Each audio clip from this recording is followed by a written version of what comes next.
Hi, I'm Tahseen. I'm one of the evidence leads. You've learned from weekend one about climate change. You've heard yesterday morning about the current state of our emissions and some of the different levels of action that have been taken already to reduce our carbon emissions from both a mitigation and adaptation perspective. If you recall from weekend one, the importance of fairness and justice and ensuring that the solutions to climate change leaves no one behind. To tackle climate change in a manner that is just means ensuring that a number of things happen. Ensuring, first of all, that people participate in discussions and are invited to the table when decisions are being made. It also means that people feel and have a say. They feel empowered and feel comfortable to say no. The fact that you are here as Assembly members is a great example of this. You are at the table. You are in a position of having your voices heard and participating in these deliberations. So participating is one thing. The other thing is ensuring that participation is as diverse as possible. This means respecting the views of others, whether from a faith-based perspective, race, ethnicity, your gender, your sexual identity, whether you're disabled, whether you're a migrant or asylum seeker, whether you're young or elderly. All voices matter. This takes me to my next point, recognition. Recognition is important, recognising the needs and demands of different people. When it comes to developing and thinking about solutions, there are different views on how this should be done and also who should pay the cost or foot the bill. A number of things to consider here. Does it come down to the ability to pay? Is it up to the state, to the government or individuals?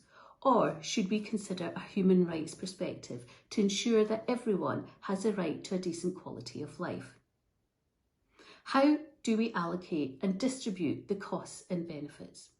We often hear about protecting the needs of the present and of future generations. That means thinking about solutions to help tackle climate change in the short, medium term, 2030, 2040, 2050. But beyond that, towards the next millennium too.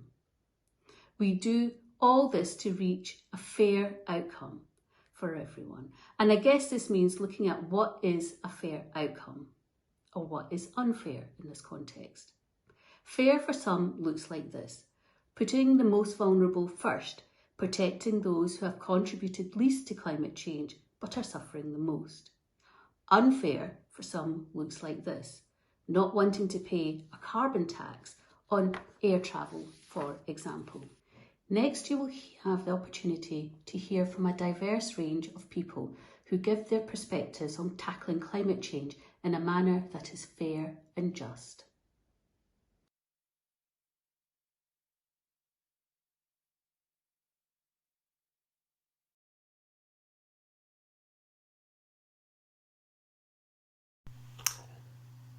So I'm John Dickie. I'm Director of the Child Poverty Action Group in Scotland. We already have a situation where nearly 1 in 5 of our citizens is officially recognised as living in poverty, including nearly 1 in 4 of our children. So when you're thinking about fairness and tackling climate change, it's important to think about how climate change impacts on those of our citizens who are already living in poverty.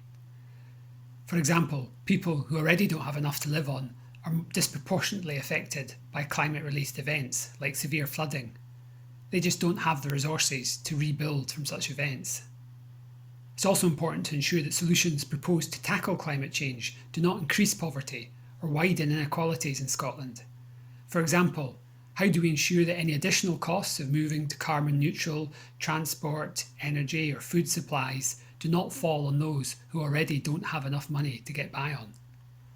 Better still, we need to think about how responses to climate change in Scotland can help contribute to eradicating poverty.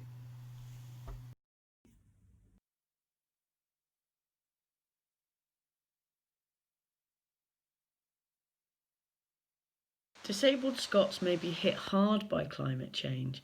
Extreme weather can be very problematic for disabled Scots, many of whom already live in poverty, are more prone to health risks and less likely to have insurance that protects their assets and homes. Ground floor and level access properties, favoured by many people with mobility impairments, can be particularly prone to flooding. So, like many others, disabled Scots are calling for action to address climate change, but we really need to respond in ways that do not discriminate against disabled people or cause them unnecessary disadvantage. For example, many disabled Scots are reliant on cars or taxis as public transport is not accessible to them. When planning for low-carbon cities, we need to ensure that those who cannot walk, cycle or use buses and trains are not disadvantaged. Disabled people face barriers to recycling, active travel, making their homes energy efficient, or even protesting about the climate emergency and getting involved in local decision-making and emergency planning. They are often overlooked in our responses to a changing climate. As disabled people, we need to be listened to, and our needs and perspectives and our priorities need to be taken into account to ensure a fair transition to net zero in Scotland. After all, it's our planet too.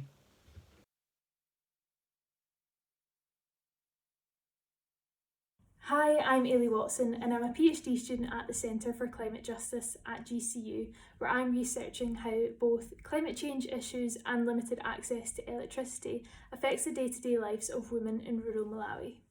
I've always been really interested and passionate about climate change and climate justice issues, and so in 2019 I volunteered with the Royal Scottish Geographical Society as the lead editor of the Young Geographer magazine. This was a fantastic year-long opportunity to work with other young people in Scotland and produce a magazine on issues that were important to us. And one of the themes that featured heavily was climate justice. To me, climate justice is really important as it focuses on the inequalities in relation to climate change and the unequal distribution of the impacts. And so in order for climate justice to be achieved, we need fair and equitable solutions to ensure that the impacts of climate change are shared fairly and that there is a safe and cleaner future for generations to come.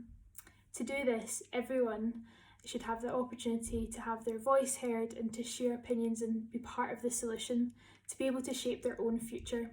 More needs to be done to make sure that climate-friendly lifestyles and decisions are easy and affordable for people. It shouldn't be down to individual responsibility alone. If we all work together, we can make sure that we can have a cleaner and safer future for many generations to come in Scotland. Thank you. I would like to introduce you to the term just transition. Some of you may have heard this already. The fundamental idea of a just transition or a transition to a low carbon economy is one that is fair for everyone. And this seeks to ensure that the way we mitigate climate change does not result in furthering socioeconomic inequalities. This, in particular, with much emphasis on the rights and needs of fossil fuel industry workers. It is not simple, and actually there are huge implications for the supply chain and allied industries.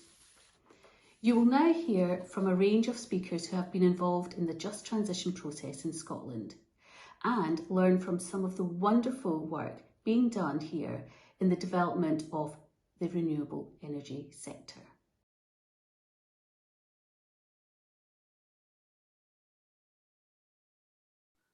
Well, hello, and thanks for this chance to tell the Citizens' Assembly a bit about Scotland's Just Transition Commission. We were set up 2 years ago in order to advise Scottish ministers about how to make sure that Scotland's transition to a net zero economy happened in a fair way. We've actually been able to produce 2 reports already, a kind of interim report, which went to ministers in February, and a report specifically on a green recovery from COVID and how that could be done in a fair way. And that was in July this year. Now, in that interim report, we figured out 3 principles that you could usefully follow when pursuing a just transition. First of all was the great importance of planning, especially at the sectoral level for individual sectors like oil and gas, industry, housing, etc. The second approach was that we need complete engagement with people. Policymakers can't get together in Edinburgh and just decide what to do. It needs a lot of engagement. And I'm pleased to say that one of our recommendations was actually for the creation of a Citizens' Assembly. On the third theme. It was for making sure that the governments and others screen all their policies and decision making just to make sure that it's compatible with just transition principles and fairness. Now, just to give a sense of the practicality of the recommendations we've given, in the Green Recovery Report, we came up with 5 different recommendations, which were about warmer homes, which could create jobs for people putting in insulation and enhancing the quality of Scotland's housing stock. We had recommendations around the oil and gas sector to make sure that people and the skills that were displaced from the oil and gas sector were usefully and valuably employed in the low carbon economy. We were also very concerned about the rural economy, the potential there that would happen from things like planting trees or restoring peatlands. We had big concerns about public transport perhaps because of the loss of faith in that a little bit during the COVID crisis. So measures to stimulate that and also allow Scotland to manufacture clean buses, which is a big opportunity for Scotland. And finally, to make sure that skills and training really reflect the needs of the low carbon economy and make people sure that people are engaged in low carbon processes.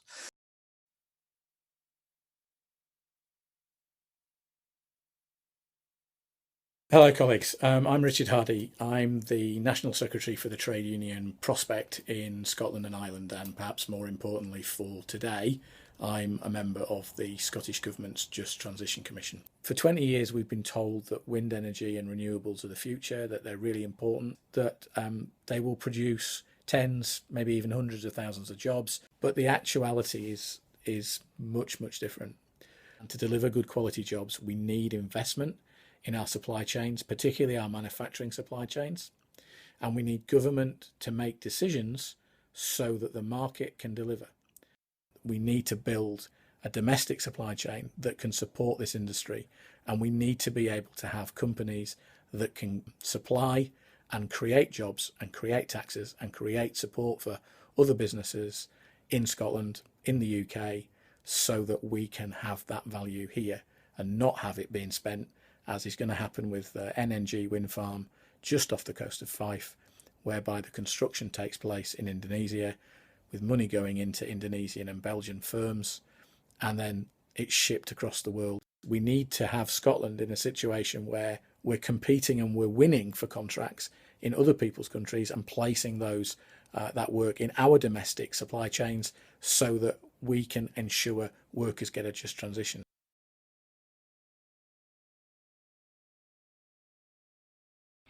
We know from the Committee on Climate Change that oil and gas will continue to be an important part of our energy mix right through to 2050 and beyond. And so I think it's important that we try to meet as much of that demand as possible from our own domestic resources. And that's because it also will bring us other secondary benefits like jobs, contributions to taxes, and it also means that we can maintain control of industry's carbon footprint, which I think is really important. We shouldn't be offshoring that responsibility. I think in the wider context, the oil and gas industry also has a lot to offer. So we've got a lot of the skills, technologies, supply chain capabilities that will be needed to unlock a net zero future. Many of those things are transferable to other industries such as CCS and hydrogen, which we know will be vital to us achieving our net zero ambitions. So for me, I think that we need a transition which takes into account all of this and takes into account the vast number of jobs and people that this industry currently supports. I think the transition needs to be thoughtful about how we transfer those people into roles in other adjacent low carbon energy sectors. The reality of this is that it will take some time. It's not going to happen overnight. So we need a carefully managed and mindful transition which acknowledges the role that the oil and gas industry and its workforce can play in creating a better future for everyone.